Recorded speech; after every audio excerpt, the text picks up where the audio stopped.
So అక్క and ఇప్పుడు housemates గురించి మాట్లాడుకుంటే చాలామంది చాలా వరకు కనబడట్లేదు. వాళ్ళతో హ్మ్. పోల్చుకుంటే మీరు చాలా చాలా సార్లు స్క్రీన్ ప్రెజెన్స్ మీది చాలా ఎక్కువుంది. అవును. సో ఏ పాయింట్ బాగా నెగెటివ్ అయిపోయిందనుకుంటున్నారు? నాకా? ఆ! నాకు నెగెటివ్ అసలు కరెక్ట్ రీజన్ లేదు. చాలామంది ఏంటంటే ఈ ఎలిమినేషన్, అన్‌ఫెయిర్ ఎలిమినేషన్ అని చాలామంది హ్యాష్‌ట్యాగ్ పెట్టి నన్ను ఎందుకు పెడుతున్నారంటే, అసలు వచ్చిన వెంటనే నా ప్రాబ్లమ్ కానీ ఒక కిచెన్ ప్రాబ్లమ్‌ని నా మీద పడేలా చేసి, అందరికి వండి పెట్టినందుకు నేను బ్యాడ్ అయ్యి, స్ట్రిక్ట్‌గా ఉన్నందుకు నేను బ్యాడ్ అయ్యి, నిఖిల్ పెట్టిన రూల్స్‌ని ఫాలో అయినందుకు నన్నందరూ అపార్థం చేసుకొని, సో లేనిది నా నెత్తి మీద పెట్టుకొని నాకు నేనే సెల్ఫ్ మమ అనుకున్నట్టుంది. హ్మ్. మనది మనమే సెల్ఫ్ చేసుకున్నట్టు. డిస్ట్రక్షన్.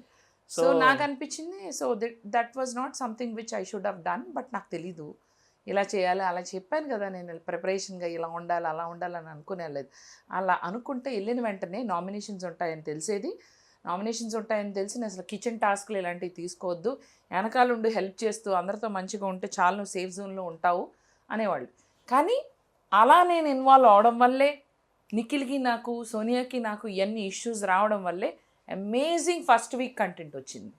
Actually yes. సో, అలా నేను యాక్చువల్లీ అలా ఇన్వాల్వ్ అవ్వడం వల్లే మీకు ఫస్ట్ వీక్ అమేజింగ్ కంటెంట్ ఇవ్వగలిగాం. నేననే పర్సన్ అక్కడ నేను కిచెన్‌లోకెళ్ళి ఆ కుక్కర్ ఇయన్నీ చేయకుండా అంటే అసలు ఇష్యూయే వచ్చేది కాదు. మీకు ఇదంతా వచ్చేది కాదు.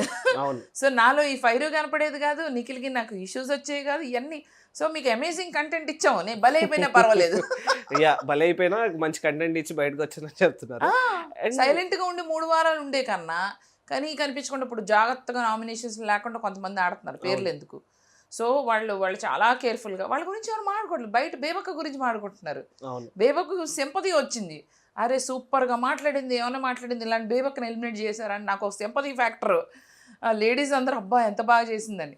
సో, అలా కనపడకుండా షాడోలాగా ఉండి 3 వారాలు ఉండి బయటకొచ్చే బదులు కనిపిచ్చి, బరాబర్ మాట్లాడి, నా పాయింట్ ఏదో ఏదో ఒకటి నేను తేల్చుకొని చెప్పి తాడుపేడ తేల్చి పడేసి వచ్చేసా. గుడ్.